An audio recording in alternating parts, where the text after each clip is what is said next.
Ladies and gentlemen, boys and girls, children of all ages, welcome to the Rotation Roundup featuring me, Dumbledore100 aka the Expoder. This is your place to find out the latest news and hubbub happening in League of Legends for this week. A new champion rotation, new news and new everything, so let's get kicking and let's get on with it. So ladies and gentlemen, it's another week, which can therefore only mean it's another champion rotation. But who's available for this week and for your free playing enjoyment? Well, let's have a look, shall we?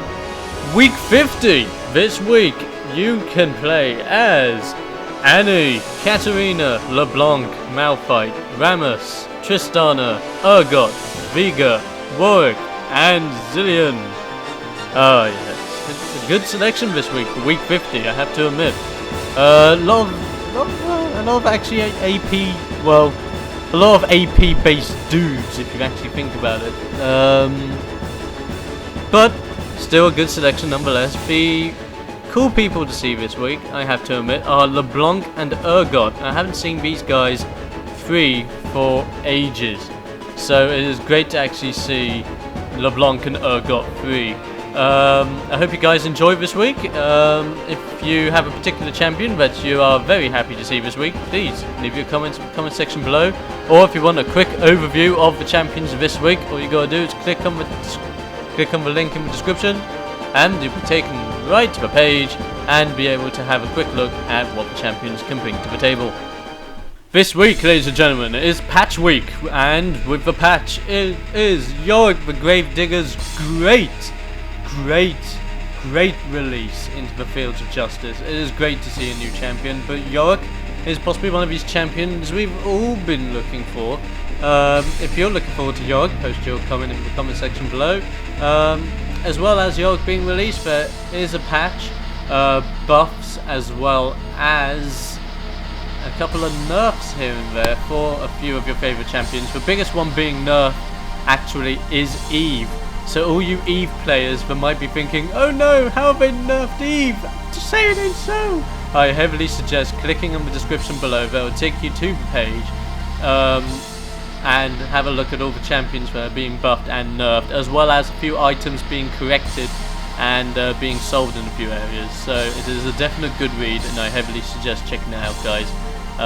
Very serious this week. Now, were you there to watch Dreamhack? You know, to watch all the action for the $100,000 tournament? I know I was, but in case you didn't see it, and in case you did not get a chance to see who won it, I'm going to spoil it for you, so if you don't want the spoilers, just flick past this bit. Fnatic ended up winning the $100,000 prize. I have to admit, they played some really good games in the tournament, so if any of them are watching this right now, I personally would like to congratulate them on winning and hope to see them on Season 2, Season 2 Championship. However, if you did miss any of the Dreamhack matches, there is no need to fear, because there is a link in the description below, as there is with everything else, that will take you to the page. Obviously the live stream isn't on anymore, but that doesn't mean the action isn't on anymore. You can check on every single match that happened from day 1 all the way through to day 3 in the final matches. I would heavily suggest at least watching a few of these, because they can teach you a lot of new things. I've learned a few things watching these guys go at it, and it's absolutely great. So if you want to just see some really badass matches, I heavily suggest watching these guys. Well done, Fnatic, you heavily deserve that, and Season 2 Championship? Maybe. And so, ladies and gentlemen, without further ado, it's your favourite part of the show. It is the Champion Lowdown. Yay! Well, I hope this is your favourite bit anyway. Anywho, let's get on with the lowdown of this week and check out every single person's fun little dance. Now let's start off with the little girl everyone loves playing as, Annie, the Dark Child. A ranged mage with attitude. She can pretty much pound the living daylights out of you. Now, as we all know, a few weeks ago, she did undergo a nerf. Well, apparently a nerf. I would like to call it a non-changing nerf, if you know what I mean. She is incredibly powerful. Her spells can deal a buttload of damage. Expect most Annies to go mid, however, if she does lane, do expect her to lane with prowess. She will come at you like a fiery little girl of doom. Tibbers is very dangerous as well, pretty much a walking beast of sunfire capiness, as well as, when he is summoned, tons of burst damage being shoved in your face. Annie is a formidable force, do not underestimate her by all means. However, she is squishy, so if you want a first target, go for Annie. Katarina, the Sinister Blade. Now, she is a very tough champion to play as, but if you're pro as her, you can possibly end up getting tons upon tons of pentakills, like I did the other day. It was hilarious. But yeah, Katarina, do not underestimate her. She can be an incredible hybrid. However, most people tend to go AP with her because of most of her abilities incorporating her ability power. Now, when it comes to Katarina, you've got to be very careful. She has bouncing blades, which bounce up to 5 people, and she also has her Shimpo that can deal a crap load of damage. As well as this, her ultimate can cause her to spin around, recurrently damaging every single champion that is around her for a crap load of damage. So you definitely want to be careful about Katarina. She can pop into the middle of a team, activate her ultimate, and just be like, death everywhere. Be careful of Katarina. LeBlanc! Very nice to see LeBlanc. Now, LeBlanc is a very interesting champion. She is classed as an assassin, which technically means she is going to be the one that could potentially carry for a team. Or just come out of nowhere and be like, blah, and you're dead. She can silence you, she can even entangle you, which is technically a stun, but I like to class entangle as a lighter version of a stun because it doesn't last nearly as long. But LeBlanc is very dangerous. Her ultimate is a very good one at that. When activating her ultimate is basically when she uses one of the spells she previously used, but it's a more powerful one. When fully leveled up, it will do 30% more damage than what her original one will do. And because her Q is a living nuke, just imagine what her ultimate would be with her Q. Ugh. Nuke heaven, be careful of LeBlanc. Malphite, the Shard of the Monolith. He is possibly a fantastic champion and a very underestimated champion in most times. I've seen many people underestimate how great Malphite can actually be. Most people seem to go tanky with Malphite. I haven't seen many people go any other builds with him, which is quite sad actually, because I would expect Malphite to have more than just a tank build, but there you go really. Malphite is a very good champion. He can slow you, he can tank the damage as well as everything else. He is just absolutely fantastic, and I love Malphite. However, you do want to be careful of him. He is actually one of the heavier tanks in the game.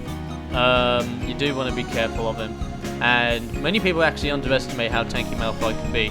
So be very careful of that monolith. He will just stand there and take damage like no tomorrow. But if you want to talk about tanks, we have the king of the tanks here, Rammus, the armadillo. And yes, Rammus is an armadillo, he isn't a turtle, contrary to popular belief. Now, Rammus is arguably one of the best tanks in the game, just because of his health rating, which is through the friggin' roof. However, his tankiness, I've seen most Rammuses, if that's the right way to say it, concentrate on armor. Now, his passive enables him so that the more armor he has, the more physical damage he can pull out.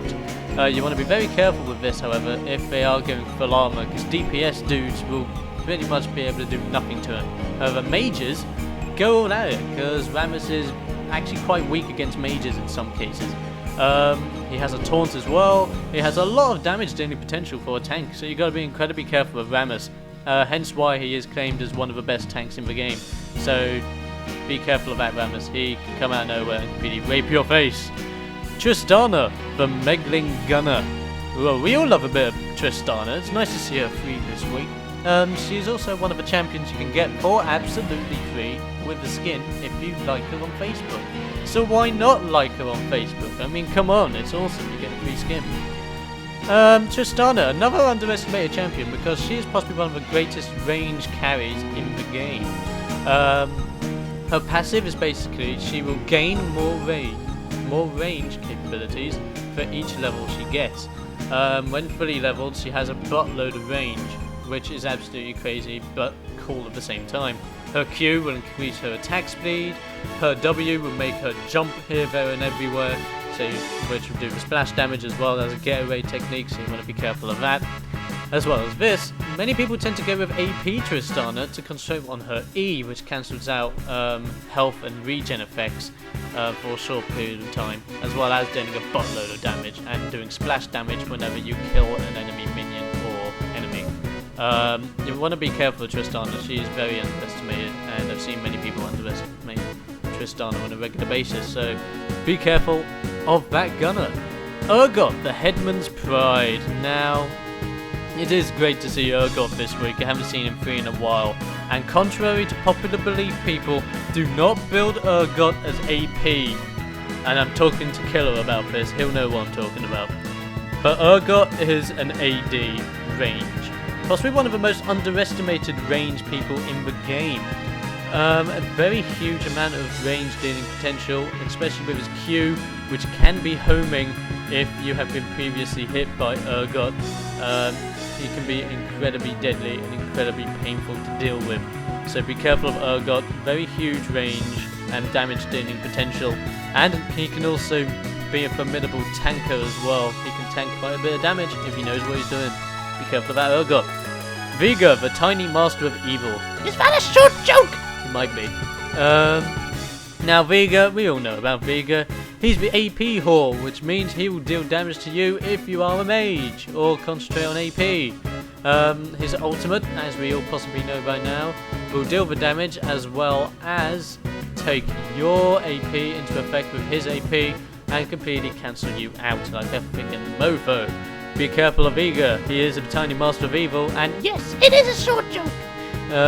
Now let's move on to Yorick, one of the best junglers in the game because he doesn't actually need Smite to jungle, contrary to popular belief. His attacks are incredibly powerful, as well as this, his passive also is a lifesteal. So you can expect him to regen quite a bit of life. He can be quite tanky as well if you think about it.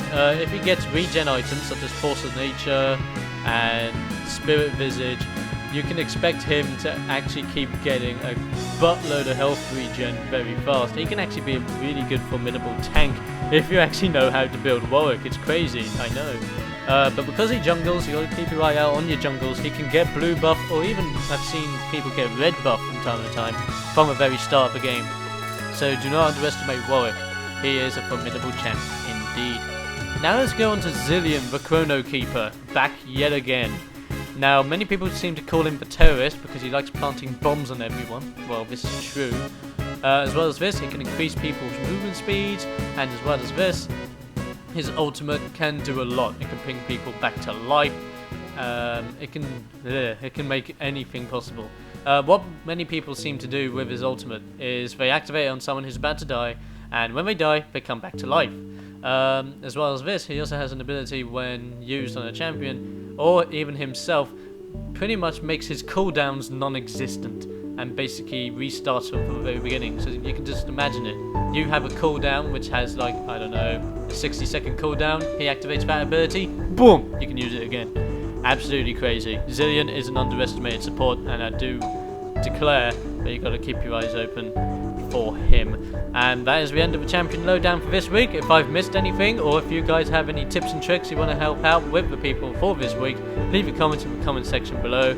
And as we all know, the community stays together, plays together, and well, has fun together. Yeah, awesome.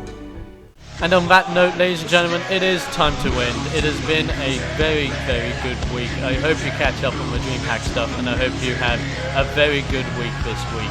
I will see you guys next week for some more rotation roundup awesomeness. So until then, goodbye, first strategist, goodbye, and I will see you guys on the fields of justice. Ooh yeah!